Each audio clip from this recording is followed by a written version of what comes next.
Hi friends, அனைவருக்கும் வணக்கம். Welcome to Esevai cafe YouTube channel.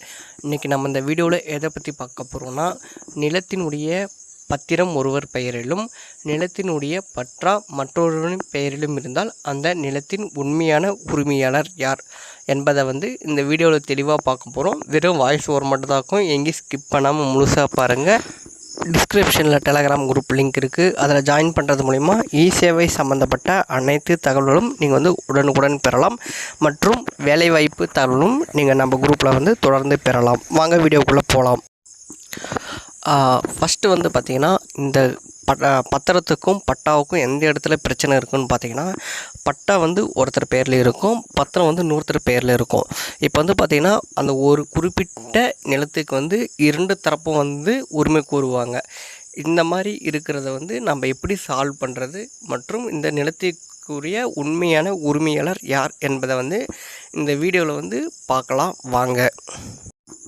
அந்த பிரச்சனைக்குரிய நிலத்தின் உண்மையான உரிமையாளர் யார் என்பதை நம்ம தெரிஞ்சுக்கணுன்னா, பத்திரம் யார் எந்த துறை பண்ணுது, பட்டா எந்த துறை பண்ணுது அப்படின்னு நம்ம தெரிஞ்சுக்கினா தான் நாம் இந்த பிரச்சனைக்கு ஒரு முழுமையான புரிதலோடு அணுக முடியும்.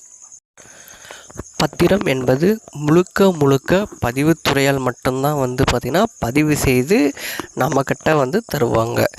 உதாரணத்துக்கு நீங்கள் ஒருத்தர்கிட்ட ஒரு இடம் வாங்குறீங்கன்னா, அந்த இடத்தினுடைய முந்தைய பத்திரத்தின் அடிப்படையில் தான் உங்களுக்கு அது பதிவு பண்ணி தருவாங்க. பட்டாவை வச்சு பதிவு பண்ணி தரமாட்டாங்க. அதே மாதிரி பட்டா யார் பண்ணுவாங்கன்னு பார்த்தீங்கன்னா, வருவாய்த்துறை, அதாவது ரெவன்யூ டிபார்ட்மெண்ட்டு தான் உங்களுக்கு பதிவு பண்ணி தருவாங்க.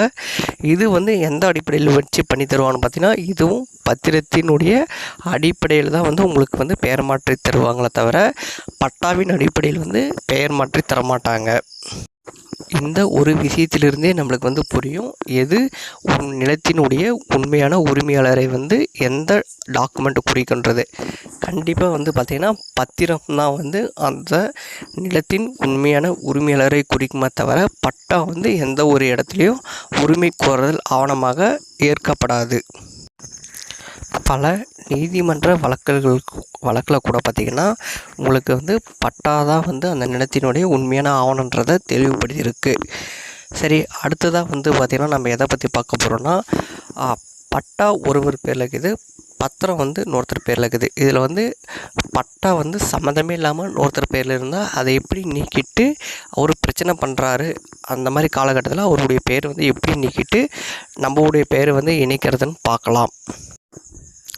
ஒருவரது பேரில் பட்டா வந்துடுச்சுன்னா அதை நீக்கக்கூடிய அதிகாரம் பார்த்திங்கன்னா ஆர்டிஓ அவருக்கு மட்டும்தான், அதாவது கோட்டாட்சியர் அவருக்கு மட்டும்தான் அதிகாரம் இருக்குது.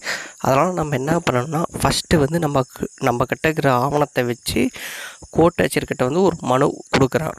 அவர் பார்த்திங்கன்னா, ஒரு குறிப்பிட்ட நாளில் இரண்டு தரப்பையும் அழைத்து உங்களுடைய இரண்டு தரப்புக்கிட்ட இருந்து பார்த்திங்கன்னா ஆவணத்தை பரிசோதிப்பார். இதில் எது உண்மையான ஆவணமோ அதன் அடிப்படையில் தான் பார்த்திங்கன்னா ஒரு பட்டா தருவார். இப்போ உதாரணத்துக்கு நீங்கள் ஒரு இடம் வாங்குறீங்க, ஆனால் அந்த இடம் பார்த்திங்கன்னா இதுக்கு முன்னாடி ஒரு 2-3 கை மாறி இருக்கும்.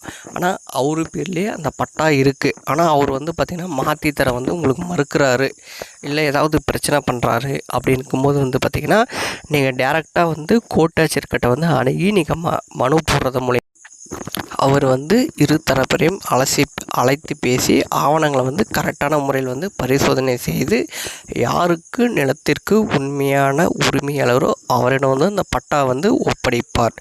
இப்படி தான் பார்த்திங்கன்னா இந்த நிலத்தினுடைய உண்மையான உரிமையாளர் பட்டா வாங்கிறதுக்கான வழிமுறைகள். வீடியோ பிடிச்சிருந்தா லைக் அண்ட் சப்ஸ்கிரைப் பண்ணுங்கள். மறக்காமல் நம்ம சேனலை சப்ஸ்கிரைப் பண்ணிக்கோங்க. நன்றி, வணக்கம்.